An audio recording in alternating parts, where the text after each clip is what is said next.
Throughout time, the advancement of medicine has been hailed as bringing about new ages of prosperity. Mankind has returned mobility to the lame, eradicated entire strains of diseases, and prolonged life through medical advances. In the universe of Star Citizen, the company spearheading this advancement are the miracle workers of Bioticorp, responsible for hands-free, life-saving medical devices, outpatient complete body cosmetic surgery, and the material to bring the dead back to life. My name is Paul Shelley, and welcome to the AstroHistorian. This is a channel dedicated to exploring and explaining the lore of sci-fi and space universes and discussing their impact.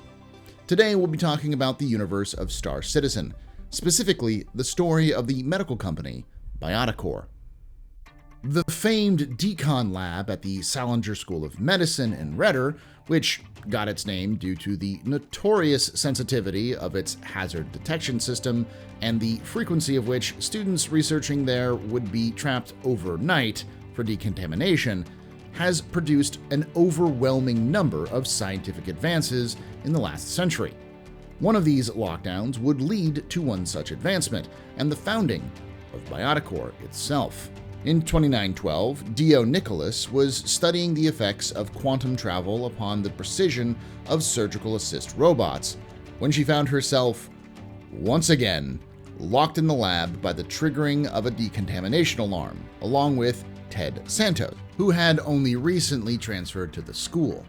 Santo began to panic when the alarms sealing the lab sounded. Trying to calm the obviously agitated researcher, Nicholas asked Santo to explain his project to her.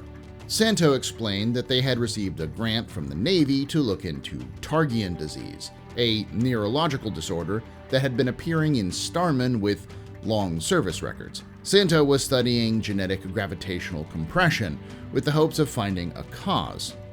As they talked, the two realized that their research was related, and by the end of the lockdown, the two had realized their individual research combined solved both of their issues.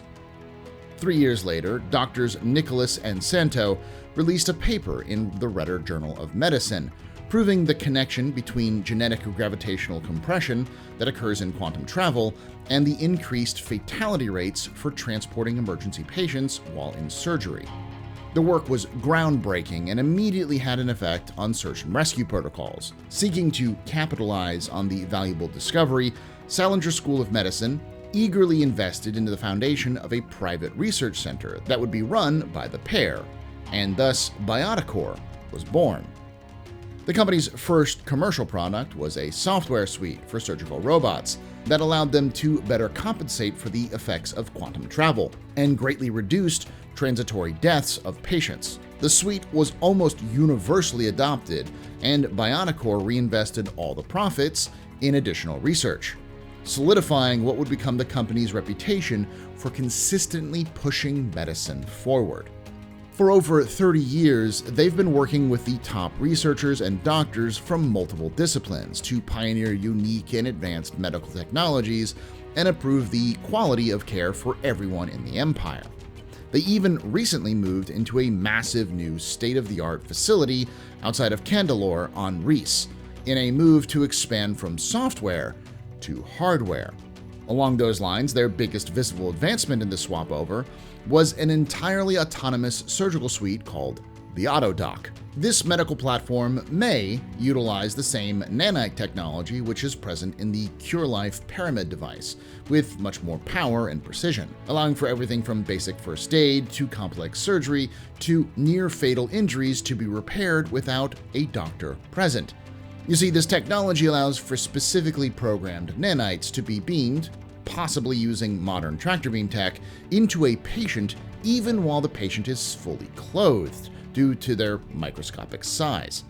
While the AutoDoc may not be as feature-rich as some of their competitors, the robots are known for their continuously reliable performance under less than ideal conditions. This robustness makes them a favorite for Navy corpsmen and doctors serving aboard mobile hospital platforms like the Endeavour. The Autodoc series found itself briefly in the spotlight after the recent attempted assassination of the Governor's Council in Newcastle, the capital of the planet of Berea in the Magnus system, through the use of a bombing attack. With most of the major Berea hospitals inaccessible in the aftermath of the attack, the injured members were rushed to a Cutlass Red that were fortunate enough to find parked in the nearby landing pad, equipped with Bioticorp's Autodocs. The council members were stabilized on board as they were rushed to the emergency care facilities. In a later speech, Governor Jasper Donovan specifically credited the Autodoc with saving his life and tried, unsuccessfully, to pass a bill that would require one to be installed in every government-operated building. This movement did see some private success, however, with Tier 3 Autodocs being found frequently in the gyms inside the floating city of Orison on Crusader, as well as being adopted by almost every hospital and clinic in the Stanton system and beyond. It was in trying to further improve their surgical assist robots that Bioticorp first approached their next major product line: medical scanners. Addressing the 2935 Salinger School of Medicine graduating class, Dr. Nicholas proclaimed that the most important tool that any medical practitioner can have is knowledge. By improving scan technologies, Bioticorp hoped to increase the ability of both robots and humans to accurately determine what is happening inside a patient, giving treatments an even higher likelihood of success. Upon its release, the Vitalis Pro Metascan was received by the medical community with much acclaim, featuring advanced clinical parameters for rapid patient analysis and hosting an extensive feature set. The Vitalis Pro line of scanners provides monitoring solutions capable of meeting a wide range of acuity demands. There has been some concern that because they are so highly portable, the Vitalis scanners might be considered an invasion of privacy, since anyone equipped with one could learn vast amounts of personal information from an unsuspecting person. Lobbyists at the Empire Civil Rights Association are pushing for the Senate to make it illegal to scan someone without their permission, but some counter that such a law would make it harder to provide people with emergency care. Though the debate is ongoing, the use of Vitalis continues to spread. Not all of Bioticorp's innovations have been as successful as the Autodoc and Vitalis. In 2924, the company introduced a new anti-contamination chamber intended for use at landing zones to prevent off-world diseases and microbes from infecting local populations. The Pure Life system was used at custom centers for less than a month when news broke that people being processed through the system were getting sick. It was revealed that the system had been too zealous and was removing helpful microbes along with the bad. Bioticorp implemented a massive recall and terminated all sales and manufacture of Pure Life devices. Despite the negative press, public favor remained with Bioticorp for their swift handling of the problem and for the way that the company rushed to help those affected. Arguably, the most important advances in medical technology have been the last two major products from Bioticorp. It is even possible that both are actually part of the same military-funded project. Nicholas and Santos invested large amounts of their company's time and resources into this project because they believed it was their next big breakthrough.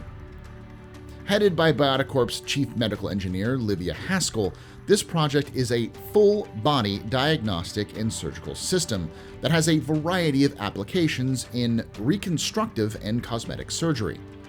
Inspired by her own personal trials after she was burned in a ship accident, Ms. Haskell and her team sought to improve upon the available physical alteration systems that were currently in the market. While people have been able to adjust their eye color or the shape of their nose relatively easy for years, this project was intended to allow people, for the first time, to safely and quickly undergo massive structural bone and tissue changes that would have previously taken a team of surgeons multiple operations to perform. This became known as Project Calliope.